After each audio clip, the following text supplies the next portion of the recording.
An admiral cracked a joke and asked for her call sign. She said, "Night Fox." The room laughed, then froze. In the next 10 seconds, you'll learn why silence follows her into every room and how it saves a city, while exposing a traitor. The morning light tasted like salt. Norfolk's air came in with the harbor, cold and metallic, a whisper off ships and wet rope. Nancy Roberts stood under that light and counted the seconds on a watch that no longer moved. The glass was cracked. The second hand was stuck between 11 and 12, caught like a fishbone in a throat. She wore the watch anyway. Inside the command hall, the speakers hummed. A map glowed across the wall, cut by grids and currents. Admiral Baines sat at the center like a cold lighthouse. His crew arranged themselves in rings, rank in neat rows, doubt in sloppy ones. Nancy walked to the front and set a thin wallet on the table. Brown leather, empty, it folded like a tired thing. She kept it to remind herself what she'd started with. Nothing. Less than nothing. Debt, a promise, a name people mispronounced. "Ms. Robert," the Admiral said, and stress found the corner of his smile. "You're our new consultant? Former, what is it these days? Field analyst?" "Former many things," she said. He spread a palm to the room. "We've heard stories. We like stories. Before we begin, tell us your call sign." A ripple of humor. Boots scuffed. Coffee lifted. Pens paused on paper to make room for the punchline. She adjusted the broken watch. "Night Fox." It landed like a dropped wrench. Someone coughed. The Admiral's smile held, but only with nails and tape. He turned to the map. "We have an exercise at 0200 Harbor Intercept. Nothing complicated." Nancy studied the current marks. The pattern felt wrong. No exercise is simple if the channels invite strangers. She moved closer. "You plotted with uniform boys," she said. "But civilian traffic will cut here and here. Your chase lanes fold on themselves. If a decoy turns in the rain shadow, your boats will eat their own wakes." A junior officer frowned. "We've run this sim a dozen times." "You survived the sim because the sim wanted you to," she said. "The water never wants you to." The Admiral raised an eyebrow. "And what does Night Fox propose?" "Silence," she said. "At the start. Turn off the motor mouths. Put 3 eyes on the wind, 1 on the foghorns. Take the south cut and let the storm do your erasing. Anyone trying to watch you will watch the wrong place." The room grew still. Even the projector sounded shy. She did not raise her voice. She peeled the weight from the air piece by piece like a diver unbuckling lead. Men who had laughed now studied their notes as if they were new. The Admiral leaned back. "All right, let's pretend you're right. You'll brief the Intercept team at 1300. "I'll brief them now," she said, and walked to the side screen. "If you want to learn to move in bad water, you don't wait for good weather." She traced a route and chose captains who hadn't expected to be chosen. She pointed to a storage rack. "Bring the wind meters no one uses. Bring a spare battery for each. Leave the loud confidence," a petty officer smirked. "Do we leave the jokes too?" "Pack them," she said. "You'll need something to open later." The Admiral's eyes narrowed. He wasn't amused, but he wasn't angry. Interest crept in like tide. During a pause, she picked up the empty wallet. It used to hold her brother's high school photo. She'd taken the picture out the day the phone call came. It was easier to carry the absence than the face. She slid the wallet away. "Why Night Fox?" a voice asked from the back. She looked at the broken watch. "Because I learned to move when lights wanted me still." A klaxon cracked the air. Red strobes bounced off the screens. The map blinked to a new layer. Not an exercise overlay. Live feed. A freighter icon pulsed at the harbor mouth. Wrong registry, wrong time, wrong speed for that tide. The Admiral stood so fast the chair knocked back. "This wasn't scheduled." "It never is," Nancy said quietly. The speaker cut in with a voice she did not know. "Command unknown cargo shifting lanes. AIS spoofing confirmed. Beacon says Ecuador. Hull says Lomé." "She's not listening." Nancy pointed to the south cut. "You wanted a rehearsal. You'll get a show." The Admiral turned to her. Doubt flared, then failed. "Night Fox," he said, trying the words out like a tool he wasn't sure fit his hand. "Take the floor," she took it. "Kill chatter," she said. "Read the wind," and then the power blinked. The screens went black. Someone whispered, "That's not storm. That's inside." Her watch hand stayed frozen. And for the first time that day, Nancy wished it would move. The emergency lights clicked over to red, and a line of code crawled across the dead map like a tide mark. "We remember you." Her empty wallet slid and fell open at her elbow. There was nothing inside except a corner of torn paper wedged in the seam. A number she hadn't seen in years. Her phone buzzed once without a caller ID and stopped. She picked it up and heard only the harbor when the wind is about to change. "Night Fox," a voice breathed. "Run." She didn't. But the next second, the doors sealed and the bolts dropped. The room had forgotten how to breathe, and someone in it smiled. The bolts were heavy. You could feel the habit in them. The room had been built to keep people out. It was better at keeping people in. Nancy counted to 3 and didn't waste the 4th. "Paper," she said. "Pens. Strip the batteries from the handhelds and radios. If we're blacked out, our own gear is a lantern." Men hesitated. She filled the hesitation. "Do it, fast." The Admiral nodded once, late to the sound, but not deaf to it. A stack of notepads appeared, pale blue lines. She liked lines. They gave Silence something to sit on. She drew a harbor from memory. Channels, shoals, range lights, that one buoy whose bell rusted just enough to sound tired in a northeast wind. She marked the south cut with a cross and then a second cross beside it. "There are 2 lanes," she said. "The official one, and the one the water is actually using today. We'll use the second." "How do you know that without a feed?" a lieutenant asked. She closed her eyes and breathed. "You hear it when you walk from the lot to the door. The way the rope speaks. The wind in the stairwell. The gulls took shelter on the east breakwater this morning, not the west. The river pushed out stronger than the tide pulled in. The south cut wants us." A petty officer scratched behind his ear. "You can hear that?" "You can too," she said. "But you don't listen because the map glows." She held up the broken watch. "This stopped in a storm 12 years ago. I still wear it. When things break, you learn what you're carrying for show and what you're carrying for use." The Admiral watched her with a new angle in his face. "You said former many things." "Meaning what?" "Meaning there's no single story that holds me long," she said. "Farm girl, gas station cashier, physics dropout, freight yard runner, field analyst when no one wanted the paperwork, sister." She didn't say the last word loud. She didn't have to.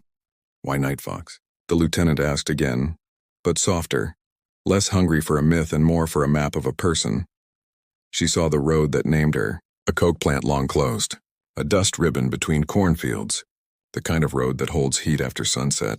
She'd walked it when the past burned and the future had no streetlights. After midnight, the road gave her back to herself. The foxes hunted the ditch. They kept low, kept quick, kept unseen. She copied their shape until a man who meant to hurt her couldn't find her shadow. She learned to move. When the plant caught fire and the volunteer siren failed, she ran house to house with an empty wallet and a voice that remembered each name on that street. People woke. Someone found a garden hose that reached further than it should. The foxes vanished and the fire didn't take the town. Years later, in a different kind of smoke, a team sent her toward a steel door in a place no one discussed. She didn't kick it. She waited until the guards got bored with their own noise. Then she walked between them and left no footprint. Someone on that team started calling her Night. It stuck like coal dust.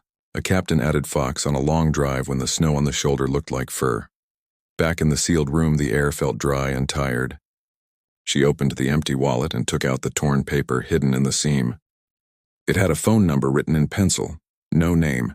Her brother had left it in her mailbox the day before he shipped out. She'd never called it. She thought it was his way of telling her he was still bad at goodbyes. She slid the number into the Admiral's palm. "If I go down, call that," she said.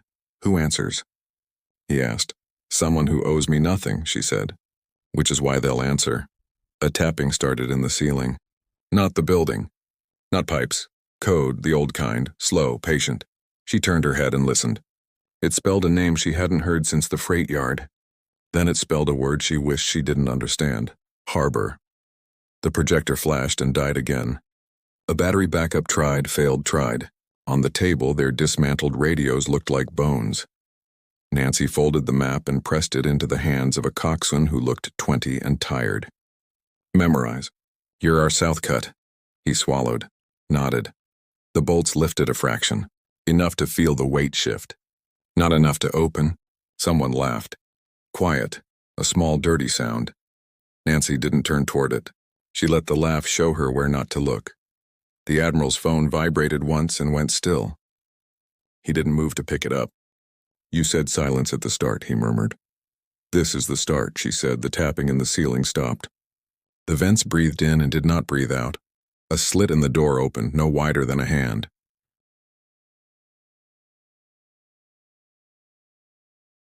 A folded note slid through and landed on the floor like a thin bird. Nancy picked it up, knowing the paper would smell like diesel. 4 words. All in block letters. All old debt. We remember the road. She looked at the Admiral. They know me. From where? He asked. She remembered a man with trucker hands and soft boots stepping from a dark cab. She'd set a boy behind her and told the man no. The man had smiled like a tip jar inching across a counter. She'd folded the smile in half, dust in the corn leaves, stars you can't see in cities. The foxes breaking cover. The note had a map sketched in pencil. It wasn't the harbor. It was somewhere else. A place 20 miles inland, a bend off a 2-lane, a silo with the roof gone. Why send this now? The lieutenant asked. Because the freighter is noise, Nancy said. The song is inland. The door bolts drew back 1 inch with a long complaint. She stepped toward the opening. Something slid into view on the other side. A camera lens. Small, patient, unblinking. It watched her like a fox watching a trap. And then the lens cracked with a soft pop like a finger snapping. The lights died. The room inhaled smoke that didn't come from the sea.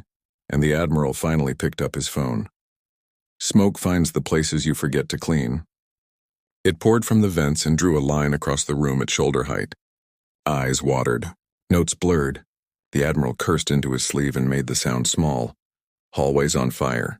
The lieutenant asked. No, Nancy said. The fire is somewhere it can be watched. She tasted the air. Not wood, not wire insulation. Something chemical and bored. A decoy fire. A fog for cameras. She knelt and ran a finger along the floor. Ash comes from a history.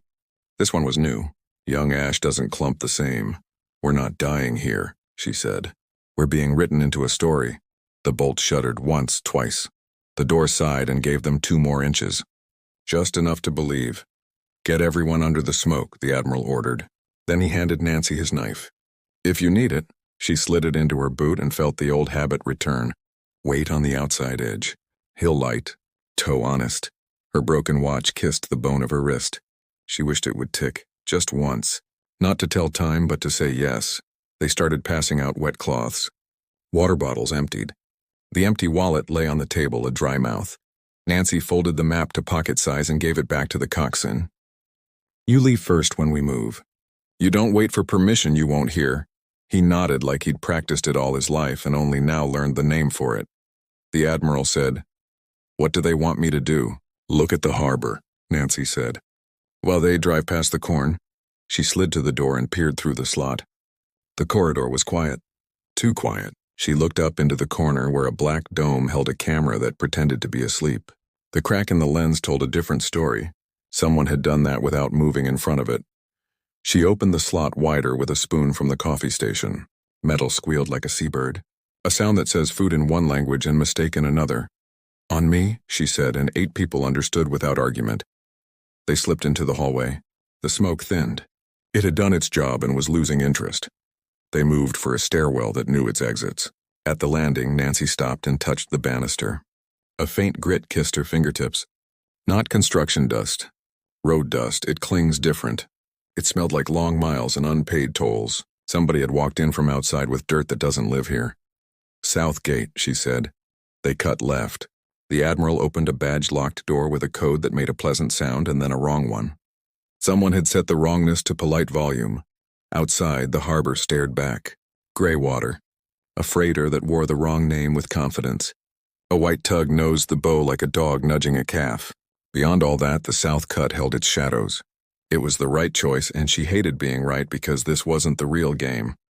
Night Fox, the Admiral said, a little less like a joke now. If the freighter is noise, what is the signal? She pulled the torn number from her pocket and pressed call. A phone rang somewhere too close. She hung up before it answered and turned toward a maintenance shed where a door stood open just enough to be an opinion. A woman stepped out. Work jeans. Harbor badge. A cap with a faded shrimp boat logo. She held a coil of rope and a set of bolt cutters, which is to say she held a decision. You keep calling a road like it's a person, the woman said. I kept mine. You should too. Name? Nancy asked. Dinah, the woman said. I sort your trouble often. We don't talk about it. We don't bill for it. She glanced at the Admiral. Sir, how often? Nancy asked. When the wrong trucks idle too long by the grain silos, Dinah said. When a plate gets swapped under a bridge. When a ship's paperwork smells like cologne. You cracked our camera lens, Nancy said, not asking. Dinah shrugged. I met a lens that needed a nap. Why now? The Admiral asked. Why come to me like this? Because your harbor is a hand puppet, Dinah said. The mouth moves. The voice comes from the barn. She tossed Nancy the bolt cutters. If you needed a fox, I figured you'd have teeth. The phone in Nancy's hand buzzed once. A message without a name. Southfield, come alone. Not alone, Dinah said, reading the text over Nancy's shoulder without being rude about it. Bring me. Bring the kid with the map. Leave everyone else to save the show. The Admiral bristled. That's not your harbor, Dinah said. Is going to behave if you let me move two buoys that never belonged where they are. You can make a speech and look brave. Or you can come with the fox and leave your speech at the pier. He stared at Nancy. A muscle in his jaw tried to draw a map. Take my truck, he said, and tossed her keys. Nancy caught them and felt grit under the rubber, dust from a road that wasn't on base. She looked at the empty wallet. It lay open on the table they'd dragged into the yard. The wind flipped it shut like a book that had decided the chapter was over. She pocketed it. 3 of them, Nancy, Dinah, and the kid with the map, slipped through a side gate that obeyed a badge that was not supposed to open it. The road met them with heat it shouldn't have had in April. Dust lifted at their ankles. Southfield, Dinah said. You know it? I know the silence around it, Nancy said. They drove past forklifts and cranes and then into farm country, where the sky is bigger because it has less to argue with. The broken watch pressed into her wrist bone as the truck jolted through a pothole. The second hand stayed stuck and stubborn. Why Night Fox? The kid asked from the back, voice small and curious. Because I learned to pass between two people and leave nothing to hold, she said. Because I learned that a name can be a door when the locks multiply. They turned off the blacktop onto a gravel lane. Dust rose and tried to tell them stories it didn't have time to finish. At the end of the lane, a field lay flat and uncommitted. A silo nearby wore a ring of rust like a tired crown. 3 trucks sat side by side, idling, no plates on 2. The third wore a smile made of chrome. Bad news, Dinah said. Then her phone died. The truck's radio died. The engine didn't. In the mirror, a second truck pulled in behind them and parked nose to tail. Doors opened. Men who dressed like neighbors got out and walked like they were paid by the hour. Nancy reached for the bolt cutters. Those won't persuade, Dinah murmured. They might persuade a fence, Nancy said. What fence? The one they just rolled across the lane with that winch, Nancy said. We're pinned. A man with trucker hands stepped forward. He wore soft boots. He smiled like someone sliding a tip jar across a counter. Evening, Fox, he said. Her broken watch didn't tick. The dust hung still and the man lifted his hand. His hand wasn't a weapon. Not at first. It held a phone. He ran a thumb across the screen, and the air smelled like fertilizer and old secrets. Dinah shifted her weight. Next to Nancy, the kid with the map swallowed and made it sound polite. The trucks behind them clicked as their engines settled into a long wait. You sent smoke into a room you couldn't see, Nancy said. You used our harbor like a parade. We remembered the road, the man said, quoting the note. We thought you might too. I never forgot, she said. He looked at the empty wallet peeking from her jacket pocket. Still light? Always, she said. He nodded toward the silo. We're not here to hurt your ship, people. We're here to move something the wrong way very quietly. The harbor noise is for them. The corn is for you. What is it? Nancy asked. A box of time, he said. Years if you open it wrong. Miles if you open it right. Radiological? Dinah asked. Or just poetic? Both, he said, and his soft boots made no sound on the gravel. He gestured, and one of the men slid back the barn doors. Inside, a crate sat on a dolly. It was strapped like an unruly thought. A generator hummed nearby. A wire ran from the generator to the crate and then into the dirt through a ground rod. Why show me? Nancy asked. Because your Admiral plays chess by teaching pawns to run, the man said. Because he thinks the board is a harbor. Because he forgot the road. She kept her eyes on him and her ears on the wind. Somewhere a dog barked 3 times and then twice. Not a pattern. A plea. You could have called, she said. You wouldn't have come, he said. You don't know what I do for people I love. He let the word hang. Your brother taught you to say that like a promise, he said. He kept his? Or did the road take its share? She could have cut him with her answer. She put the blade back in its sheath. What do you want from me?